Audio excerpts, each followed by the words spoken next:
অত্যন্ত গুরুত্বপূর্ণ দায়িত্ব আমাকে দেওয়া হয়েছে, যেটাতে আমি দীর্ঘ, যদি আমার প্লেইং ক্যারিয়ার ধরি 82 থেকে আজকে 42 বছরের বেশি হবে, বিভিন্ন পরিক্রমায় আমি খেলেছি, অধিনায়কত্ব করেছি, তারপর আপনার সিলেকশন কমিটি ছিলাম 2 টার্ম, সবাই জানে 2 টার্ম, আমি 3 টার্ম করেছি, মাঝখানে একটা ছোট্ট একটা টার্ম ছিল যখন আমার প্লেইং ডে ছিল তখন।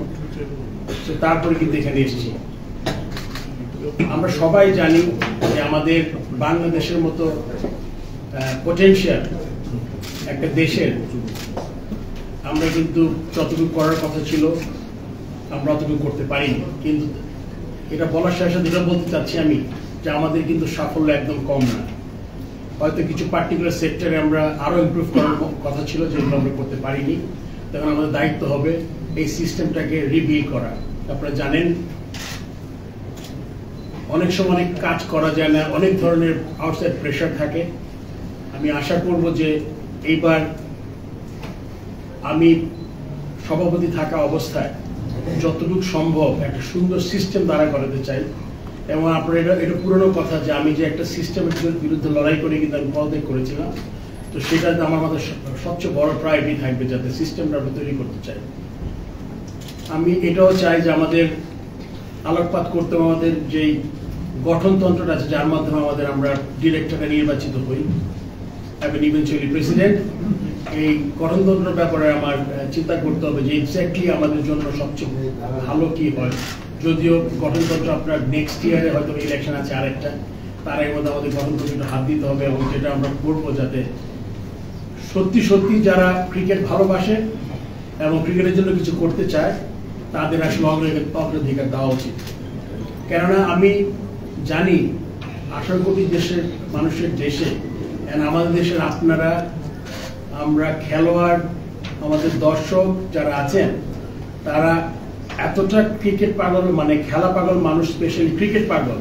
সেখানে অনেক জিনিস আসলে আমাদের অনেক এলিমেন্ট ঢুকে যায় এবং আমাদের ক্রিকেট বোর্ড মানে খুব বেশি গ্ল্যামারাস হয়ে যায় যখন সবাই এটার একটা অংশ পেতে চায় আর কি। সো আমি চাইবো যে এটা অবশ্যই আমরা যাদের আমাদের প্রয়োজন হবে স্টেক হোল্ডারদের আমরা সাথে নিব, কিন্তু এটার কিন্তু প্রথম প্রায়োরিটি ক্রাইটেরিয়া হবে ক্রিকেট উন্নতি। সেটা যদি আমরা এমন ভাবে করতে পারি যে আমাদের সবার আগে যদি আমি বাংলাদেশি মনে করি, আমি বাংলাদেশ আমার দেশ, তারপর যদি আমার দল চিন্তা করি বাংলাদেশ ক্রিকেট দল আমার দল, তাহলে কিন্তু আমরা অনেক ধরনের সমস্যা থেকে আমরা বের হতে পারব। তখন এখানে কোনো পার্সোনাল লাইকিং থাকবে না, তখন কোনো পার্সোনাল এজেন্ডা থাকবে না, দেখবেন আপনার জিনিস সব ইন প্লেস হবে। তার মানে আমরা চেষ্টা করব আমাদের দেশ এবং আমাদের দল সবার আগে, তারপরে ইন্ডিভিজুয়ালগুলো ফিট ইন করবে।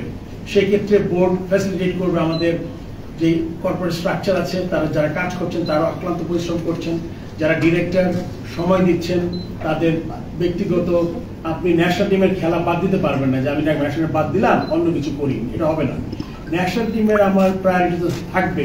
At the same time game development, HP, তারপর আপনি যে জিনিসগুলো আছে ফ্যাসিলিটিস, তারপর আপনার ওইদিকে গ্রাউন্ডস, এই জিনিসগুলো যে 4-5টা আছে যেটা হলে গিয়ে ক্রিকেটের ইমপ্রুভমেন্টের জন্য অত্যন্ত গুরুত্বপূর্ণ, এই জায়গাগুলোতে আমাদের ফোকাস করতে হবে।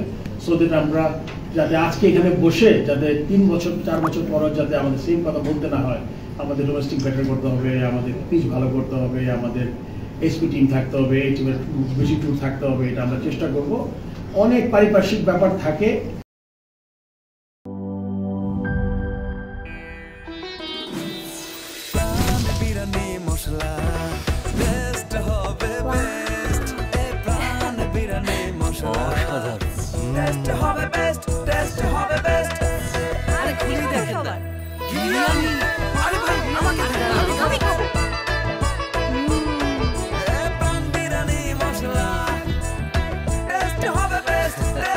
প্রাণ বিরিয়ানি মশলা, টেস্ট হবে বেস্ট। প্রাণ, জীবনের স্বাদ।